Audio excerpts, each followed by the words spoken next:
Lieutenant Colonel retired Jonathan Conricus.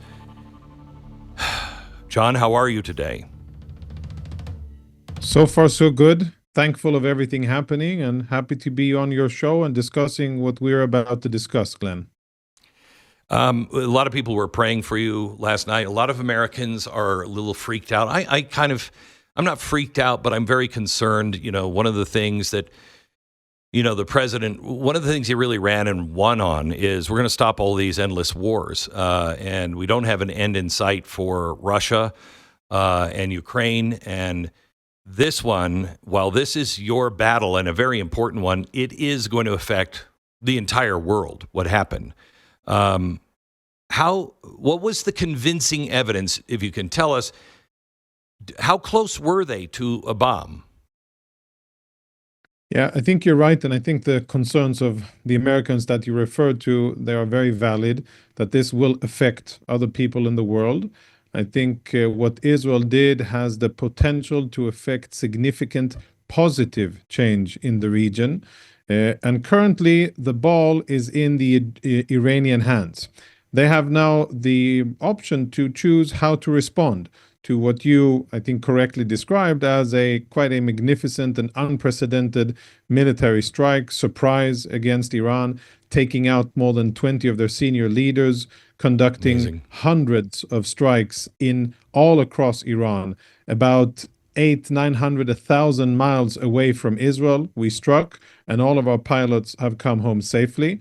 Many months of preparations and many years of collecting intelligence, Mossad and Israeli Air Force cooperating together here, maybe also special forces on the ground. But bottom line, this is a really, I think, an historic operation that will be studied by military experts. But we'll leave that aside for a second and address the concerns of people. Now the Iranians have to decide, what are they going to do? How are they going to respond? They've tried to respond by sending about 100 drones. They've been intercepted. And now we're going to see how the Iranians are responding. And the president, I think very correctly, tell them, well, you got the option of going and making a deal because you, the Iranians, are not going to have a nuclear bomb. And if you continue going down the path of violence, then this will end badly for you. That's what the US president is saying. Now, in terms of what, the tipping point was, Iran has been dashing for the bomb for a long period of time. I think the Atomic Agency report that verified that Iran is not only enriching uranium to weapons grade and has enough fissile material for at least 10 bombs, but that Iran is also in non-compliance when it comes to their obligations to allow international supervision of their sites. And I think that and a lot of intelligence that we will, I think, have declassified in the future was the tipping point. And at the end of the day, this has been, months, if not years in the making. Iran has an open goal to annihilate the state of Israel. They say it clearly in Farsi, in their language. We know that they mean business. And we also know that if we allow them to develop the tools to do so, they might be tempted to use them. And that is what Israel has today started to unravel in terms of those Iranian capabilities. So I was a little disappointed today. Two Israeli officials, that's all it said in this Axios article, that they said that President Trump was instrumental in all of this, et cetera, but he and Benjamin Netanyahu were engaged in deception. And I read this as, I don't think Israel would have done something this massive without the United States, in their corner. But I don't think it's deceptive when the president says you have 60 days to negotiate and you don't want to see what happens on day 61. I don't think that's deceptive to make plans to go in on day 61. He kept giving them the same warning over and over again. Do you read that as deception or a negotiator that is telling you the truth? I think actually it's both. It's deception in the good way of how to wage war and how to catch your enemy unaware and unprepared. And that is what Israel did.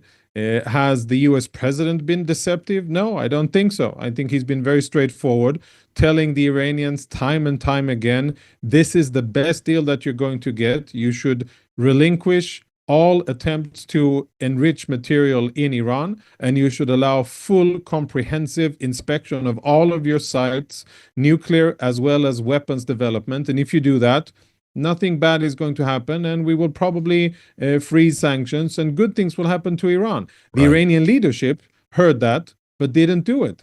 And as you said Right. correctly, we are today on day 61 of the presidential ultimatum, Right. and this is what happens. Yeah, it's just a president that draws a red line and then actually means it.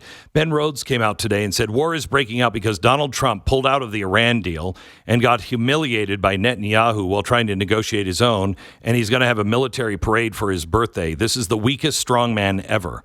Is that why this happened? Because Donald Trump pulled out of the Iran deal? I think that sounds like a very bitter former person of influence who, was part in devising a lousy deal for America, a lousy deal for the world. And he's bitter because the other perspective and the other line of thought is prevailing.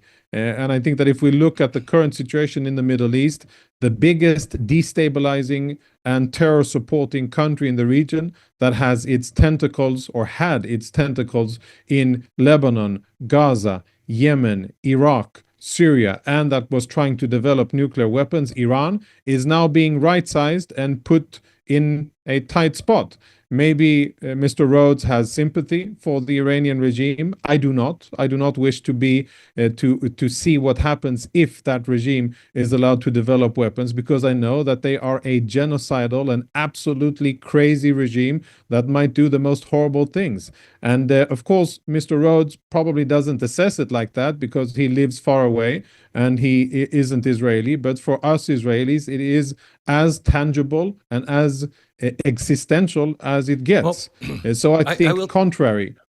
I think just one thing, President Trump in his first presidency, he gave the brave and correct order to take out Qasem Soleimani, the very important Iranian general. At the time, there was an entire chorus around the world, American media, blaming President Trump for escalating, opening World War III, and all matter of other fabricated nonsense. None of that happened. And what President Trump did, what he ordered and what U.S. troops did, was to take out the most important mastermind of Iranian expansionism. And I think that today, that is also important, because had he been around, Qasem Soleimani, I'm pretty sure that the Iranians would have fared better since October 7, and we would have had a more difficult situation. He is not around, and I give credit to President Trump for doing that, and I give credit to President Trump for supporting Israel and for working together with Israel, of course, keeping America's interest first and Israel's interest second. That's what the US president should be doing. But the interest here, they are aligning. And I think we're in a very good situation. I hope good things will come. I hope prosperity. I hope freedom for the Iranian people is just around the corner. And I hope prosperity for all the people in the Middle East is around the corner. It can happen because the Iranian regime was standing in between that progress. And now there's a different time for the Iranian regime.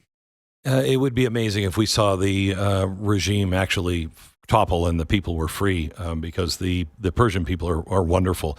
Let me ask you, we're seeing riots on our streets. We're seeing it in Europe, and it always has either a communist, socialist, anarchist, and an Islamicist tint to them. The Palestinian protests are growing everywhere. And I just look at this and say, this is our future for the entire Western world. Should we be concerned that this activity now, green lights will be given to, let's say, the 8,000 terrorists that we know are here in America, let alone all over Europe? Yeah, I think that the West, Europe, to a more severe extent, and the US to a certain extent in certain states and certain cities, mostly along the coasts, and less inside the country, perhaps barring Chicago and the a few areas of the Great Lakes. But by and large, there's a significant threat to the Western-based system of democracy, civil liberties, law and order.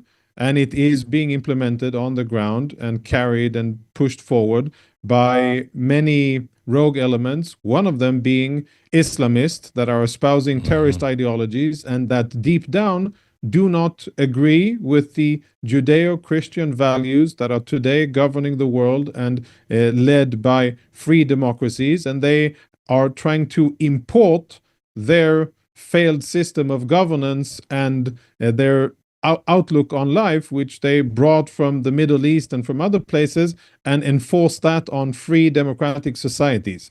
And they're abusing the system, the liberties, the freedoms and the rights that democracies like the US and in Europe avail people. They're marching on the streets under the guise of free speech. They are advocating violence. They are trying to undermine the social fabric of society. They're espousing terrorism. They are glorifying violence. And of course, anti-Semitism is always also in that bag of negative things. And I think it is high time that there's a serious debate in the US and in the West. I think the situation in Europe is far worse than it is in the US. Yes, and it I is. think Americans can look at the streets of London and Paris and heed warning and say, if we want to reach a situation where the streets are dominated by Islamists and where an ordinary white Christian or Jew or someone who isn't a Muslim extremist cannot walk the streets safely in the cities of their home, in the streets of their home country, then we better look at what's happening in Europe and take action before. Now, to be clear, I am not branding all Muslims as terror supporters. There are many great Americans who are of Muslim heritage, who are loyal American citizens, who are not espousing terrorism. But those who do, those who seek to undermine Western democracy, those who seek to undermine law and order and a free and right-based society and to import dark worldviews from the Middle East based on all kinds of extremist ideologies, they should be met with a firm response. And in most cases, they are not met with firm responses, and then they expand. Lieutenant Colonel, I know you have to run. You've got a busy day. Thank you for spending time. Is this over now, or is there more to come? No, this is not even the end of the beginning. Okay. Lieutenant Colonel, thank you so much. Appreciate it. God bless. Thank you, Glenn. You bet. Bye-bye.